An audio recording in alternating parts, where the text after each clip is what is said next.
Here we go. So good afternoon, everybody. It is so wonderful to be back here at Talmud Lunch and Learn.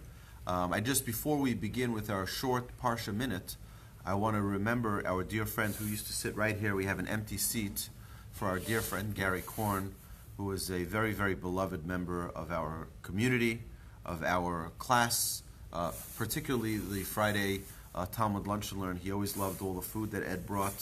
Whatever it was, he loved it. Right? He had always a hearty appetite, and he was always very, very entertaining. He was really an incredible and aspiring Jew, one that I think all of us have learned a tremendous amount from him. Notwithstanding his age, he didn't skip a beat, and it didn't limit him from traveling wherever he needed to travel to learn and to grow and to connect as a Jew. And we're very, very, very sad. We miss him. But we're going to dedicate our learning in his honor.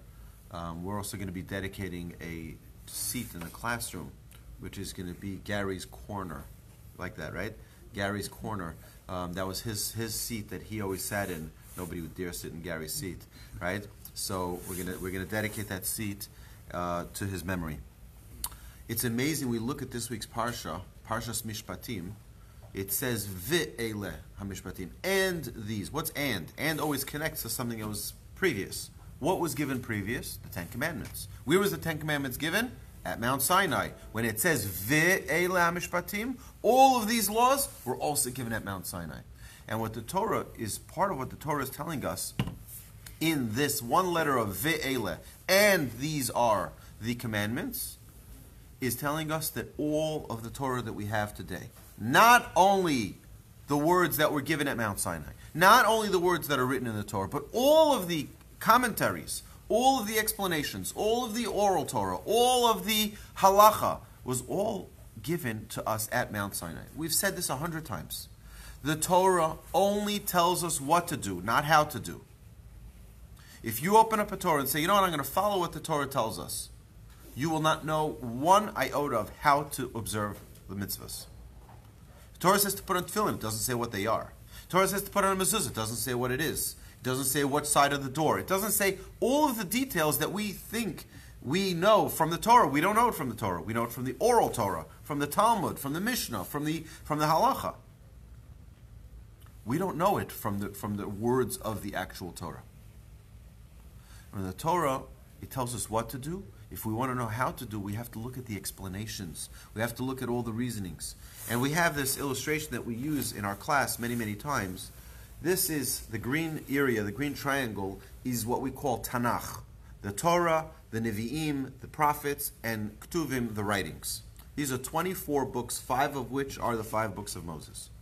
Then we have the oral Torah. The oral Torah is comprised of Kabbalah, it's comprised of Midrash, it's comprised of Mishnah, Talmud, the Babylonian Talmud, the Jerusalem Talmud. And then we have the purple section here, which is the halacha, the conclusion. How do we actually perform and observe the teachings of the Torah on a day-to-day basis?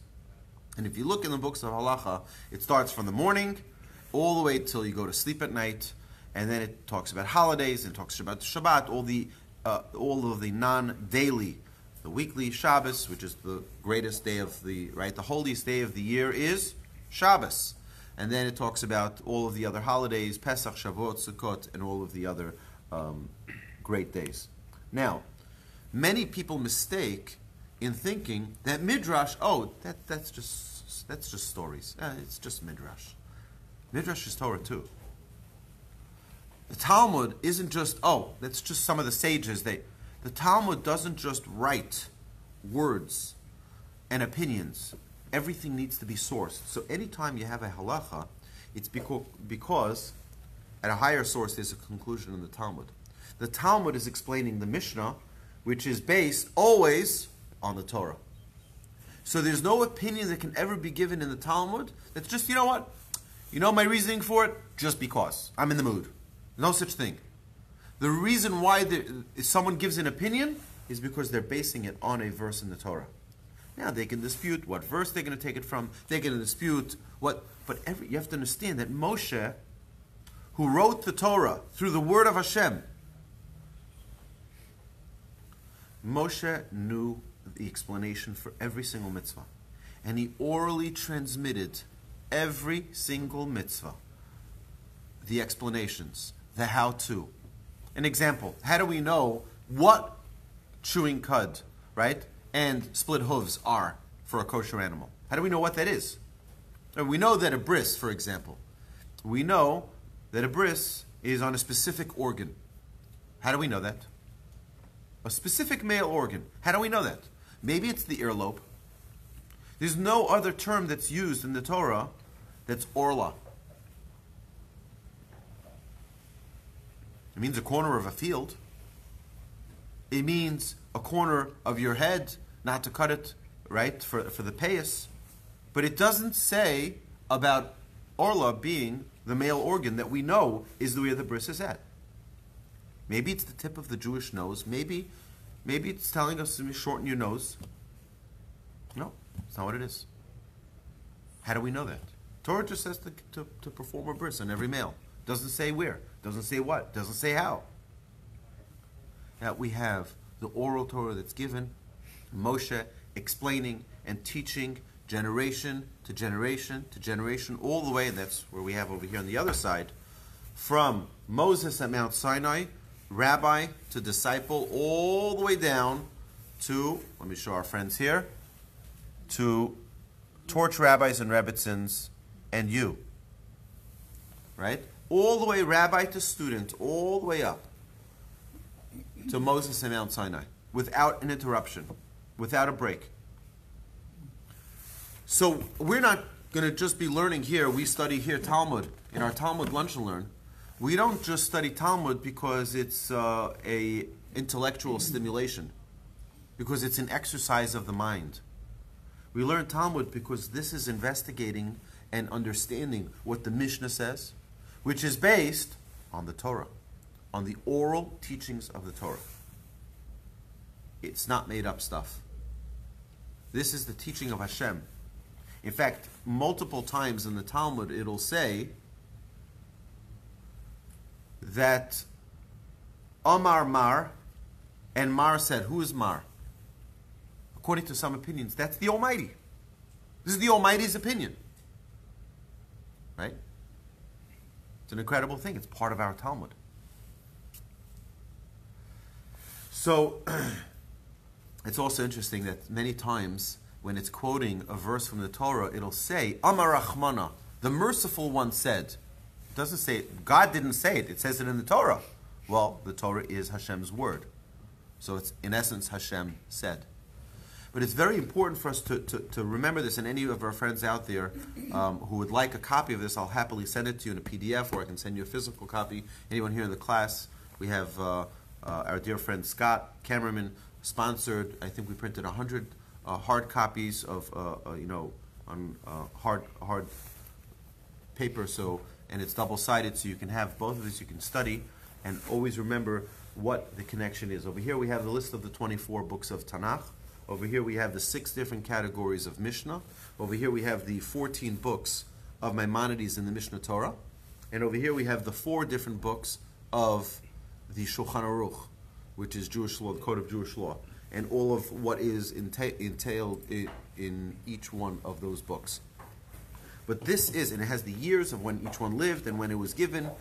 But the idea here is that the Torah is not given in a vacuum. It's not given just on its own. Here, I'm going to give you a commandment to slaughter an animal.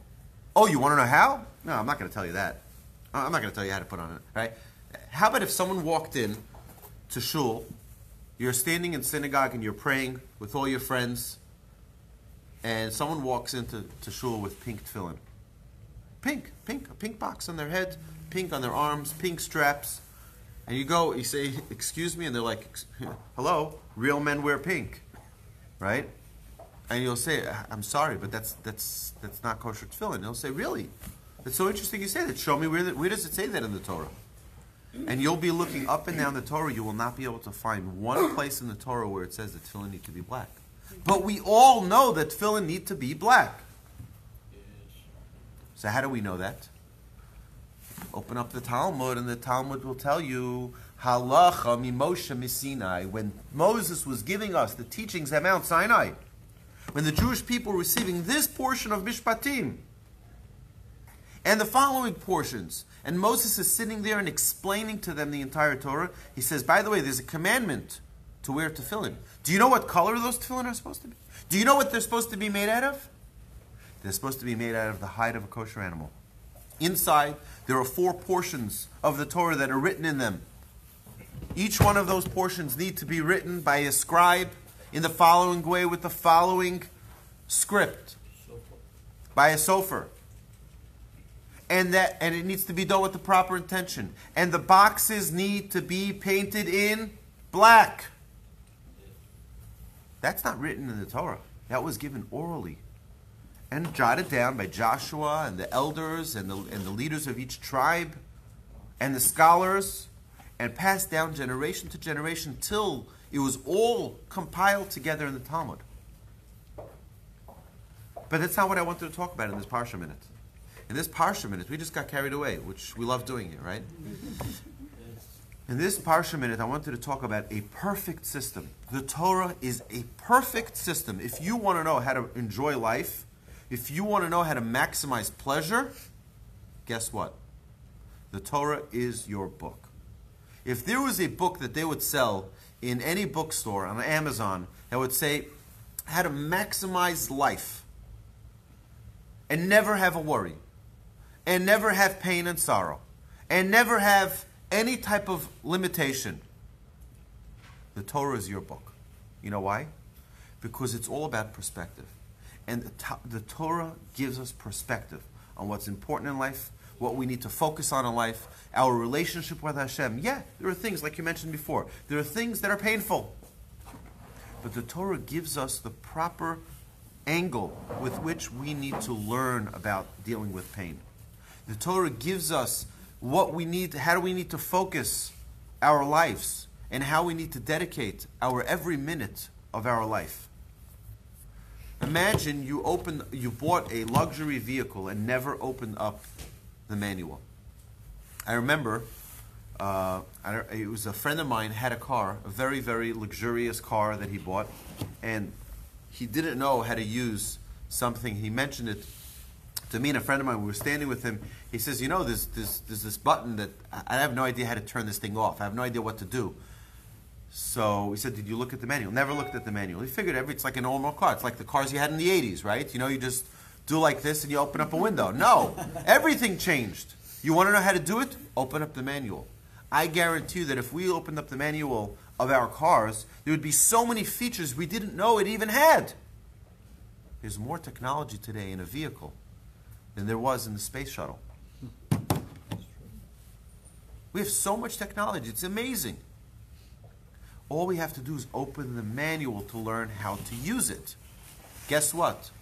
Life is a heck of a lot more complicated than a car. How to raise children? A heck of a lot more difficult than how to drive a car and how to enjoy a car. You want to know how to maximize life? You want to know how to maximize relationships? Do you want to know how to maximize everything we have in life? The Torah is the manual. The Torah is a perfect document, and we see it in this week's Parsha. The Torah tells us what are the responsibilities of a man in marriage. How do we deal with a slave? How do we deal with should we give out loans? Do we give out loans? Do we not? What are the responsibilities of a Jew? You know what? It's an amazing thing. Because, you know, a Jew is not allowed to loan money on interest. You're not allowed to. You loan money, it has to be a free loan. Only to a Jew, though. That's correct. But there's even, we know that most of the banks are owned by Jews, right? So how do they loan money on interest? Well, there's a document that needs to be signed. In Israel, every bank has a contract that is written. It's called a heter iska. It means that when we loan you money, we're not loaning you money. When we're loaning you money, we're a partner in your investment. And therefore, as a partner, we're getting a percentage of return back above what we loan. It's not because we're charging you interest. And it's not a trick. It's not a gimmick. It has to actually be a contract. Right? It's a contract. So this is the Torah telling us how to maximize life. So when we have a challenge, we have a number of ways we can deal with that challenge. We can deal with that challenge our own way, and I'll figure out an answer, or we can go to the source and look into the Torah and ask the Almighty, tell me, how do you recommend when we have this type of challenge, how do you recommend we solve this? We have a flat tire. What do? We know what we need to do. Guess what? When we have a flat tire in life, we also know what we need to do. We open up the Torah and we look at it. It is a perfect system for society. And of course, flattery is the greatest compliment. Most of the world, if not all of the world, every single city, state, country has laws based on the Torah. They open up the Torah, and that's how they base their laws. They're based on the values of the Torah. We have a lot to be proud of, but we also have a lot that we're responsible to continue to show that we are the leaders of the world by example. That the Torah is not just a document someplace out in the synagogue. We have it in the back on a shelf. It's something that we should carry around with us. It's something that we should carry around in our heart. It says that a person should always be within 4 feet of a study hall. Now, I don't know about you, but I don't carry a Beit Midrash with me. I don't carry the Torch Center with me. I'm not always here. I'm almost always here. But I'm not always here. So, but I can't carry it with me. I'm going to carry the whole Torch Center on my back. I don't even always have my phone with me to learn Torah with my phone, right? You can watch Torch videos on Facebook and on YouTube and on Instagram and on Twitter and on podcasts, right? But that is not necessarily always with me. So how do I carry around the study hall with me? How am I always within 4 feet? It's actually 8 feet of a study hall. Yeah, Our sages tell us. In your mind. Our sages tell us we need to be the study hall. We need to constantly be learning. We need to always be involved, immersed in our thoughts in Torah study, in connecting with the Almighty. Hashem should bless us all, that we should always be aspiring Jews. You know, I don't believe in Reform Judaism. I don't believe in Orthodox Judaism. I don't believe in conservative Judaism. I don't believe in Reconstructionist Judaism. It's all nonsense. It's all baloney. It's all a farce. There is no such thing. There are 2 types of Jews. There's a growing Jew and there's a stagnant Jew. And we all deserve the right to be growing Jews. And that's why Torch is here. Torch is here to say every Jew deserves the right to be a growing Jew. And that's our mission. Our mission is to put Judaism in a way and to make it available for people so every Jew can grow. So Hashem should help us all that we should always be aspiring and growing Jews. Amen. Have an amazing Shabbos to all of our friends out there. And next week, we're going to have class, but it's going to have to be taught by someone else because I'm going to have the incredible privilege of being in the holy city of Jerusalem. And at the time of this class, I will be already Shabbos in the old city. I cannot wait. I cannot wait with my dear friends, right? Scott, Ed, and a few more people, a bunch more people. We're really, really, really excited. And it's going to be a dynamite event. I'm looking forward to the next one. Hopefully Howard will join us. Ed will come again. He's not going to be enough. I'm going to want to go again, right? Doctor, hopefully you'll be able to join us, right? You make it warmer. Oh, well, maybe we'll ask them if they can do it a little bit. Yeah, May time. But either way, we're really excited. But I do plan to have live videos from Jerusalem. So hopefully we'll be able to be inspired. Maybe each video I'll do with a different one of the participants. We'll be able to do one together, something we've learned to inspire the entire world and bring the light of Yerushalayim to the whole world. My dear friends, have an amazing Shabbos. Thank you so much. Yes, classes never stop at Torch. Classes never stop. Even last week, sadly, we didn't have the Talmud class. Here, we had the Talmud class at the cemetery with Gary. Very, very sad. But hopefully we'll have a reunion with Gary with the coming of Mashiach speedily in our days. Amen. Have an amazing Shabbos, my dear friends online.